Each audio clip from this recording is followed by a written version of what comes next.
कागजों पर देखा जाए तो ऐसा लग रहा है कि हमारी अर्थव्यवस्था की जो गाड़ी है वो एकदम 100 किलोमीटर प्रति घंटे की रफ्तार से दौड़ रही है। मतलब बाहर से सब कुछ एकदम चकाचक दिखता है। हाँ, मजबूत बुनियादी ढांचे और ग्रोथ की बातें तो आजकल हर जगह छाई हुई है। वही तो। लेकिन अगर कोई इस तथाकथित विकास के पीछे बने गोदामों में झांक कर देखे ना, तो वहां बिना बिके सामान के बड़े बड़े पहाड़ लगे हुए हैं। बिल्कुल। और जिस ईंधन से ये अर्थव्यवस्था की गाड़ी चल रही है, हाँ, उसका कांटा बहुत तेजी से एम्प्टी की तरफ बढ़ रहा है। मतलब रिजर्व खत्म हो रहा है। एकदम सही कहा आपने। तो आज की हमारी इस डीप डाइव में हम इसी विषय पर बात करने वाले हैं। हम 2026 की शुरुआत के उन आंकड़ों का विश्लेषण करेंगे जो एक बिल्कुल अलग और कह सकते हैं कि थोड़ी धुंधली तस्वीर पेश कर रहे हैं। और हमारी इस चर्चा का जो आधार है वो एक बहुत ही विस्तृत विश्लेषणात्मक लेख है जिसका नाम है ग्रिम फ्यूचर। हाँ, तो आज का हमारा जो मिशन है वो ये समझना है कि क्या अर्थव्यवस्था की बुनियाद सच में इतनी मजबूत है जितनी बताई जा रही है, या फिर कुछ खतरनाक आर्थिक चेतावनियों को पूरी तरह से नजरअंदाज किया जा रहा है। मुझे लगता है इस डेटा की गहराई में जाना इसलिए भी बहुत जरूरी है क्योंकि जब ऊपरी तस्वीर बहुत अच्छी दिख रही होती है ना, तो अंदरूनी कमजोरियां अक्सर छिप जाती हैं। सही बात है। इस लेख ने जो सबसे पहला पर्दा उठाया है वो 8 प्रमुख उद्योगों के सूचकांक से जुड़ा है, जिसे इंडेक्स ऑफ 8 कोर इंडस्ट्रीज कहा जाता है। अच्छा, तो इसकी आंकड़े क्या कहते हैं? फरवरी 2026 में ये सूचकांक अपने 3 महीने के सबसे निचले स्तर पर आ गया। मतलब अगर सिर्फ जनवरी से इसकी तुलना की जाए तो इन उद्योगों की वृद्धि दर सीधे आधी रह गई है। आधी। आधी रह जाना कोई मामूली बात तो नहीं है। लेकिन जो लोग अर्थशास्त्र की रोजमर्रा की खबरों को फॉलो नहीं करते, उनके लिए ये समझना जरूरी है कि ये कोर इंडस्ट्रीज का जो सूचकांक है ये इतना अहम क्यों है। हाँ, बिल्कुल। मतलब ये कोई आम कारखाने नहीं है। इनमें कोयला, कच्चा तेल, स्टील, सीमेंट और बिजली जैसे बड़े क्षेत्र शामिल होते हैं। और यही अर्थव्यवस्था का आधार होते हैं। वही मैं कह रहा था। मतलब अगर स्टील और सीमेंट का उत्पादन गिर रहा है तो इसका सीधा अर्थ यह है कि देश में नए पुल, नई इमारतें या नए बुनियादी ढांचे नहीं बन रहे हैं। बिल्कुल। और अगर बिजली का उत्पादन धीमा हो रहा है तो इसका मतलब है कि कारखाने कम शिफ्टों में काम कर रहे हैं। हाँ, तो ये अर्थव्यवस्था के वो शुरुआती ब्लॉक हैं जिन पर बाकी सब कुछ टिका होता है। बिल्कुल। है ना?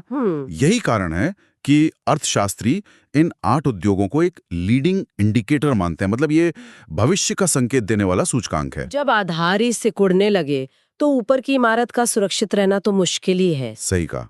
और डेटा सिर्फ यही तक सीमित नहीं है। हाल ही में जो नई डेटा सीरीज सामने आई है वो ये भी बताती है कि भारतीय अर्थव्यवस्था के कुल आकार का जो अनुमान लगाया गया था वो असल में उससे छोटा है। अरे वाह! मतलब हमारी जो कैलकुलेशन थी वही गलत थी। कुछ हद तक हाँ। लेकिन जो सबसे बड़ी चिंता का विषय इस रिसर्च से निकल कर आता है वो है अर्थव्यवस्था के 3 मुख्य इंजनों का एक साथ धीमा पड़ना। 3 मुख्य इंजन?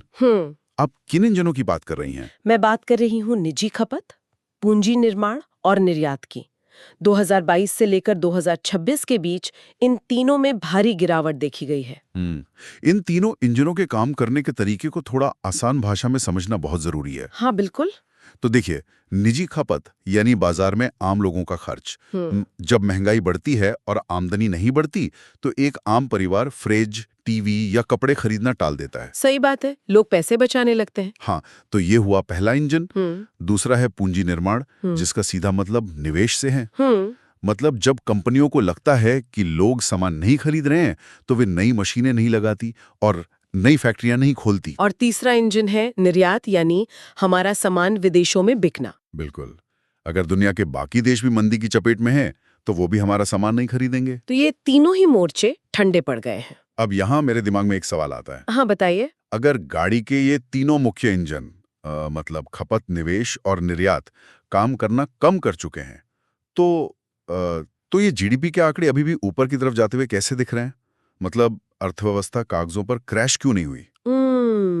यहीं पर जीडीपी का गणित थोड़ा पेचीदा हो जाता है। और इस लेख ने जिस एक विशेष डेटा पॉइंट पर सबसे ज्यादा जोर दिया है वो है change in stocks. Change in stocks? हाँ, यानी स्टॉक में बदलाव। हाँ। जीडीपी की गणना में इस हिस्से का योगदान लगभग 2 गुना हो गया है। अच्छा। देखिए, तकनीकी रूप से जीडीपी का मतलब ये मापना होता है कि एक देश की सीमा के भीतर एक साल में कुल कितना उत्पादन हुआ। इसमें इस बात से कोई फर्क नहीं पड़ता कि जो सामान बना या नहीं बिका। ओहो, चलिए इसे एक बहुत ही जमीनी उदाहरण से समझने की कोशिश करते हैं। हाँ, बताइए। मान लीजिए किसी मोहल्ले में एक बेकरी है। हम्म। वह बेकरी हर दिन 100 पैकेट ब्रेड बनाती है। ठीक है। अब बाजार में सुस्ती है, लोगों के पास खर्च करने को पैसा कम है, तो दिन के अंत में सिर्फ 50 पैकेट ब्रेड ही बिक पाती है। बाकी के 50 पैकेट बेकरी के पीछे गोदाम में रख दिए जाते हैं। बिल्कुल। अब जीडीपी की गणना करने वाला जो सांख्यिकी विभाग है, जब वो आएगा तो वो ये नहीं देखेगा कि सिर्फ 50 पैकेट ब्रेड ही बिकी।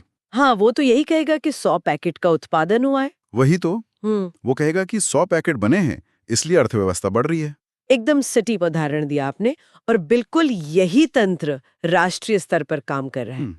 जब कारखाने सामान बनाते हैं और वो कमजोर मांग के कारण बिकता नहीं है, तो वो इन्वेंट्री या स्टॉक बन जाता है। हमारी अर्थव्यवस्था में इसी बिना बिके हुए सामान का हिस्सा दुगना हो चुका है। मतलब वो सब गोदामों में पड़ा। हाँ, और जीडीपी के आंकड़े इस इन्वेंट्री को एक तरह के निवेश के रूप में गिन लेते हैं, जिससे ऐसा लगता है कि विकास हो रहा है। एक कृत्रिम भ्रम पैदा होता है। बिल्कुल। नंबर तो पॉजिटिव दिखते हैं, लेकिन असलियत में वो सिर्फ गोदामों में पड़ा हुआ सामान है जिसे कोई खरीदने वाला नहीं है। लेकिन एक मिनट, यहाँ ना एक बड़ा विरोधाभास नजर आता है मुझे। कैसा विरोधाभास? कोई भी बेकरी वाला या कोई भी बड़ी कार बनाने वाली कंपनी बेवकूफ तो होती नहीं है। सही बात है। अगर उनका सामान नहीं बिक रहा है, गोदाम भर रहे हैं, तो वे लगातार उत्पादन क्यों करते रहेंगे?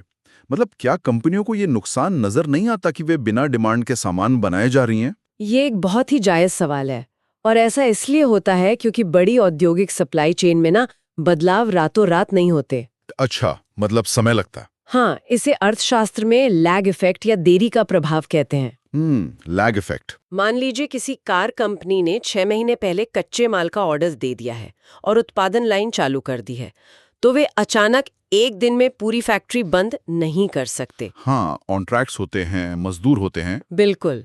वे पहले उम्मीद करते हैं कि शायद अगले महीने त्योहारों के सीजन में मांग बढ़ जाए, इसलिए वे कुछ समय तक उत्पादन जारी रखते हैं। अच्छा। और यही वो समय होता है जब वो चेंज इन स्टॉक्स का आंकड़ा तेजी से ऊपर जाता है। तो इसका मतलब है कि ये जो विकास हमें दिख रहा है, ये कोई स्थायी ग्रोथ नहीं है। बिल्कुल नहीं। बल्कि ये तो एक टाइम बॉम्ब है। जब गोदाम पूरी तरह से छत तक भर जाएंगे और कंपनियों को यह एहसास हो जाएगा कि मांग वापस नहीं आने वाली है, तब अचानक से ब्रेक लगेगा। और वो ब्रेक बहुत ही दर्दनाक होता है। अर्थशास्त्री इस दोगुने स्टॉक को विकास नहीं, बल्कि मंदी का सबसे बड़ा रेड फ्लैग मानते हैं। खतरे की घंटी है ये। तो इसके परिणाम क्या होते हैं? जब इन्वेंट्री का बोझ असहनीय हो जाएगा, तो कंपनियों को आखिरकार उत्पादन में भारी कटौती करनी पड़ेगी। मतलब कारखानों की शिफ्ट कम होंगी? हाँ, नई भर्तियां रुक जाएंगी और छटनी शुरू हो जाएगी, और जब लोगों की नौकरियां जाएंगी तो उनके खर्च करने की क्षमता और गिरेगी। जिससे बची खुची मांग भी खत्म हो जाएगी। बिल्कुल। ये एक ऐसा दुष्चक्र है जो आज के आंकड़ों की चमक के पीछे बहुत खामोशी से तैयार हो रहा है। यार, ये चक्र वाकई चिंताजनक है। लेकिन देखिए, कारखाने सिर्फ इसलिए बंद नहीं होते कि सामान नहीं बिक रहा है। तो और क्या कारण हो सकता है? वो तब भी बंद होते हैं जब उन्हें चलाने की लागत इतनी बढ़ जाए कि कोई भी बिजनेस उसे बर्दाश्त ही ना कर सके। हाँ, ये भी एक बहुत बड़ा फैक्टर है। और यहीं से इस रिसर्च का डेटा ना एक दूसरे और शायद ज्यादा खतरनाक संकट की तरफ इशारा करता है, ऊर्जा संकट। बिल्कुल। ऊर्जा किसी भी आधुनिक अर्थव्यवस्था की जीवन रेखा होती है। इस लेख का ऊर्जा क्षेत्र को लेकर जो विश्लेषण है, वो इस बात को पूरी तरह साफ कर देता है कि समस्या सिर्फ मांग में नहीं है। तो और कहाँ है? समस्या हमारी सप्लाई और बुनियादी रणनीतियों में भी है। बिना सस्ती और सुलभ ऊर्जा के कोई भी देश विकास नहीं कर सकता। एकदम सही। और हमारे स्रोत के आंकड़े ये बताते हैं कि भारत के ऊर्जा क्षेत्र में एक लगातार संकुचन चल रहा है। संकुचन मतलब सिकुड़ना? हाँ, अगर हम कच्चे तेल यानी क्रूड ऑयल के घरेलू उत्पादन की बात करें, तो लेख स्पष्ट करता है कि पिछले 6 महीनों से इसमें लगातार गिरावट आ रही है। हाँ, मैंने उस डेटा पॉइंट को पढ़ा था, और जो बात मुझे सबसे ज्यादा चौंकाने वाली लगी ना, वो ये थी कि ये कोई हालिया ट्रेंड नहीं है। मतलब ये लंबे समय से चल रहा है। बिल्कुल। अगर पिछले 24 महीनों का डेटा देखा जाए, तो 20 महीनों में घरेलू कच्चा तेल उत्पादन सिर्फ गिरा ही है। बाप रे, 24 में से 20 महीने? हाँ, 24 में से 20 महीने गिरावट। मतलब ये कोई मौसम का उतार चढ़ाव तो है नहीं, ये तो एक ढांचागत विफलता का संकेत है। प्राकृतिक गैस का हाल तो इससे भी बुरा है। वहां लगातार 20 महीनों से सीधा संकुचन दर्ज किया जा रहा है। ये तो और भी खतरनाक है। अब इन घरेलू उत्पादन के गिरते आंकड़ों को वैश्विक परिदृश्य के साथ जोड़कर देखना होगा। भारत अपनी ऊर्जा जरूरतों के एक बहुत बड़े हिस्से के लिए पश्चिम एशिया से होने वाले आयात पर निर्भर है। हाँ, हम बहुत सारा तेल और गैस इंपोर्ट करते हैं। तो सोचिए, जब अपना उत्पादन लगातार गिर रहा हो और अर्थव्यवस्था पूरी तरह से आयात पर टिकी हो, तो देश वैश्विक ऊर्जा झटकों के प्रति बहुत ज्यादा संवेदनशील हो जाता है। और ये संवेदनशीलता तब एक गंभीर संकट बन जाती है जब अंतर्राष्ट्रीय बाजार में कच्चे तेल की कीमतें $100 प्रति बैरल के पार चली जाएं। बिल्कुल, तब तो पूरा बजट ही बिगड़ जाता है। अब यहाँ ना एक तर्क अक्सर दिया जाता है। लोग कहते हैं कि देखिए, दुनिया में युद्ध चल रहा है, अमेरिका और ईरान के बीच भारी भू राजनीतिक तनाव है, ऐसे में महंगाई तो बढ़ेगी ही। ये तो अक्सर सुनने को मिलता है। तो मैं ये सोच रहा था कि क्या हम सच में अपनी अर्थव्यवस्था की इस सुस्ती का पूरा दोष सिर्फ बाहरी भू राजनीति या जियोपॉलिटिकल शॉक पर डाल सकते हैं? ये एक बहुत ही अच्छा सवाल है। या फिर ये खतरे की उन घंटियों को अनसुना करने का नतीजा है जो बहुत पहले से बज रही थीं? देखिए, डेटा इस बात की तस्दीक करता है कि इसे सिर्फ एक बाहरी झटका मान लेना सच्चाई से मुंह मोड़ने जैसा होगा। मतलब ये अचानक नहीं हुआ? बिल्कुल नहीं। अमेरिका और ईरान के बीच तनाव कोई रातों रात तो पैदा नहीं हुआ था। पूरे 1 साल से वैश्विक स्तर पर इसके संकेत मिल रहे थे कि सप्लाई चेन बाधित हो सकती है। मतलब कूटनीतिक हलकों में ये चर्चा आम थी। हाँ, ये सबको पता था कि पश्चिम एशिया में कभी भी बड़ा संकट खड़ा हो सकता है। तो जब दीवार पर लिखी इबारत इतनी साफ थी, तो एक आयात निर्भर देश के रूप में हमारी नीतियां कैसी होनी चाहिए थीं? रणनीतिक दूरदर्शिता ये कहती है कि जब आपको संकट का अंदेशा हो, तो आपको अपने घरेलू उत्पादन को बढ़ाने के लिए आपातकालीन उपाय करने चाहिए। और अगर उत्पादन तुरंत नहीं बढ़ सकता, तो कम से कम पर्याप्त रणनीतिक ऊर्जा भंडार यानी स्ट्रेटेजिक रिजर्व्स बनाने चाहिए। ये तो बिल्कुल वैसा ही है कि अगर किसी शहर में पानी की सप्लाई लाइन कटने का खतरा हो, तो समझदारी इसी में है कि हर घर और मोहल्ले में पानी की टंकियां पहले से भर ली जाएं। एकदम सही एनालॉजी दी आपने। लेकिन लेख बताता है कि इन दोनों ही मोर्चों पर भारी विफलता हाथ लगी। मतलब हमने कोई तैयारी नहीं की? नहीं, किसी भी तरह का बफर या सुरक्षा कवच तैयार नहीं किया गया। और जब वैश्विक बाजार में तेल $100 के पार गया, तो भारतीय अर्थव्यवस्था को उसकी सीधी मार झेलनी पड़ी। इस रणनीतिक विफलता को समझने के लिए ना नीतियां कैसे काम करती हैं, ये देखना बहुत जरूरी है। हाँ, नीतियों का प्रभाव बहुत गहरा होता है। अक्सर बड़े बड़े लक्ष्यों के साथ नीतियां शुरू तो कर दी जाती हैं, लेकिन उनका जो जमीनी अर्थशास्त्र होता है वो कहीं पीछे छूट जाता है। बिल्कुल। इस रिसर्च में 2016 की प्रधानमंत्री उज्ज्वला योजना को एक केस स्टडी के रूप में पेश किया गया है। हाँ, वो हिस्सा बहुत दिलचस्प था। ये इस बात का सटीक उदाहरण है कि कैसे एक नीति ऊर्जा सुरक्षा के लिए खतरा बन सकती है। अब पहली नजर में कोई भी सोचेगा कि एक योजना जो गरीब परिवारों को खाना पकाने के लिए स्वच्छ एलपीजी गैस सिलेंडर दे रही है, उसका इस बड़े मैक्रो इकोनॉमिक संकट से क्या लेना देना। इस जुड़ाव को समझने के लिए हमें योजना के पीछे के मैकेनिज्म या कह लीजिए उसकी कार्यप्रणाली को देखना होगा। तो कैसे जुड़ा है ये? जब करोड़ों नए घरों को पहली बार एलपीजी नेटवर्क से जोड़ा जाता है, तो देश के भीतर गैस की एक बहुत बड़ी स्थायी बेसलाइन डिमांड पैदा हो जाती है। बेसलाइन डिमांड मतलब बुनियादी मांग? हाँ, ये कोई ऐसी मांग नहीं है जो एक दिन रहेगी और दूसरे दिन खत्म हो जाएगी। लोग अब हर दिन गैस पर खाना बनाएंगे। आदत बदल रही है लोगों की। रणनीतिक दृष्टिकोण से जब एक देश इतनी विशाल नई मांग पैदा कर रहा था, तो इस योजना को ऊर्जा आपूर्ति को सुरक्षित करने के लिए एक उत्प्रेरक का काम करना चाहिए था। अच्छा, मतलब अगर आप किसी पूरी आबादी के इस्तेमाल का तरीका बदल रहे हैं, तो आपको ये भी सुनिश्चित करना होगा कि उस नए तरीके को चलाने वाला ईंधन लगातार और सस्ते दाम पर उपलब्ध रहे। बिल्कुल, यही तो रणनीति होती है। लेकिन जब घरेलू उत्पादन गिर रहा था, तो इस विशाल मांग को पूरा करने का सिर्फ एक ही तरीका था, आयात इंपोर्ट करना। हाँ, और यहीं पर आवश्यक नीतिगत फॉलोअप पूरी तरह गायब दिखा। मतलब इतनी बड़ी मांग पैदा करने के बाद वैश्विक स्तर पर लिक्विफाइड नेचुरल गैस यानी एलएनजी की सप्लाई के लिए जो लॉन्ग टर्म कॉन्ट्रैक्ट्स किए जाने चाहिए थे, वे नहीं हुए। अरे, दीर्घकालिक समझौते ही नहीं किए? नहीं, आयात पर निर्भरता को सुरक्षित करने के लिए विशाल स्ट्रेटेजिक गैस भंडार नहीं बनाए गए। इसका अर्थ ये हुआ कि हमने करोड़ों परिवारों को एक ऐसे ईंधन पर निर्भर कर दिया जिसकी आपूर्ति हमारे नियंत्रण में थी ही नहीं। एकदम सही। और चूंकि लंबे समय के समझौते नहीं हुए थे, इसलिए जब अंतर्राष्ट्रीय स्पॉट मार्केट यानी खुले बाजार में गैस की कीमतें अचानक आसमान छूने लगी तो पूरा का पूरा बोझ सीधे अर्थव्यवस्था पर आ गिरा। बिल्कुल, और इसका असर सीधे आम आदमी की जेब पर पड़ा। ये तो यार वही बात हुई कि आपने एक पूरे शहर को नई गाड़ियां तो पकड़ा दी, लेकिन शहर में पेट्रोल पंप नहीं बनाए। बहुत सटीक उदाहरण है। अब पूरा शहर इस बात का इंतजार कर रहा है कि कोई बाहर से आए और उन्हें मनमाने दाम पर पेट्रोल बेचे। ये एक बहुत ही सही विश्लेषण है। देखिए, नीतियां सिर्फ मांग पैदा करने के लिए नहीं होती, उन्हें उस मांग को पूरा करने की लंबी और सुरक्षित सप्लाई चेन रणनीति से जुड़ना होता है। हाँ, विजन होना चाहिए। जब ऊर्जा जैसी बुनियादी जरूरत के लिए इतनी भारी आयात निर्भरता हो और नीतियां उस दिशा में कोई बचाव का रास्ता ना बनाए, तो इसका भारी मूल्य अर्थव्यवस्था को चुकाना ही पड़ता है। तो अगर हम इस पूरी चर्चा के सभी हिस्सों को एक साथ रखकर देखें, हमने ये समझा कि कैसे 8 प्रमुख उद्योगों का विकास आधा रह गया है। बिल्कुल। हमने ये जाना कि जीडीपी के जो आंकड़े आज अच्छे दिख रहे हैं, वे असल में गोदामों में पड़े बिना बिके सामान का पहाड़ हैं। जो भविष्य में मंदी ला सकता है। हाँ, जो कल की बेरोजगारी और कारखाने बंद होने का संकेत दे रहे हैं।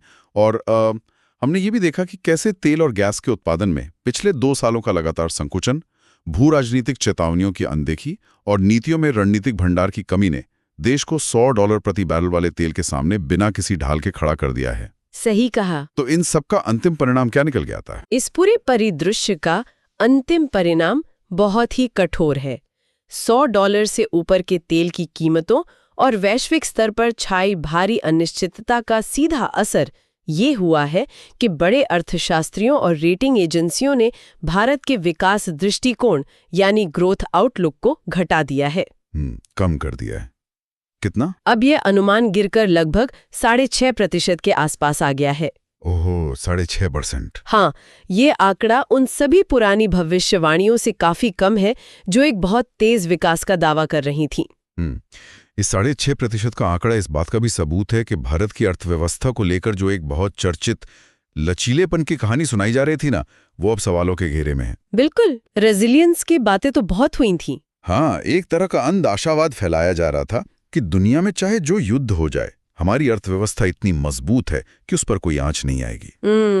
लेकिन यह डेटा स्पष्ट कर रहा है कि उस अंध आशावाद को छोड़कर अब एक यथार्थवादी पुनर्मूल्यांकन, मतलब एक रियलिस्टिक असेसमेंट करने का समय आ गया है। और ये यथार्थवादी मूल्यांकन सिर्फ अर्थशास्त्रियों के लिए नहीं है, ये आम जनजीवन के लिए भी उतना ही प्रासंगिक है। हाँ, आम लोगों पर भी तो असर पड़ता है। बिल्कुल। जब हम चेंज इन स्टॉक्स या आयात निर्भरता जैसे शब्दों पर चर्चा करते हैं, तो ये सिर्फ कागजी अवधारणाएं नहीं हैं। जब गोदाम भर जाते हैं तो फैक्ट्रियां उत्पादन रोक देती हैं, जिसका सीधा असर रोजगार पर पड़ता है। नौकरियां जाती हैं लोगों की। और जब ऊर्जा के दाम बढ़ते हैं तो माल ढुलाई महंगी हो जाती है। हाँ, जिससे बाजार में मिलने वाले दूध, सब्जी और राशन की कीमतें बढ़ जाती हैं। एकदम सही।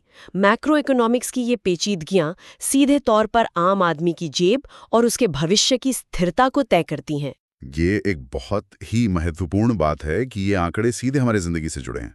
अब जबकि हम इस चर्चा के अंतिम पड़ाव पर हैं, मेरे मन में एक ऐसा विचार आ रहा है जो इस पूरे धुंधले परिदृश्य में ना एक अलग ही दिशा दिखाता है।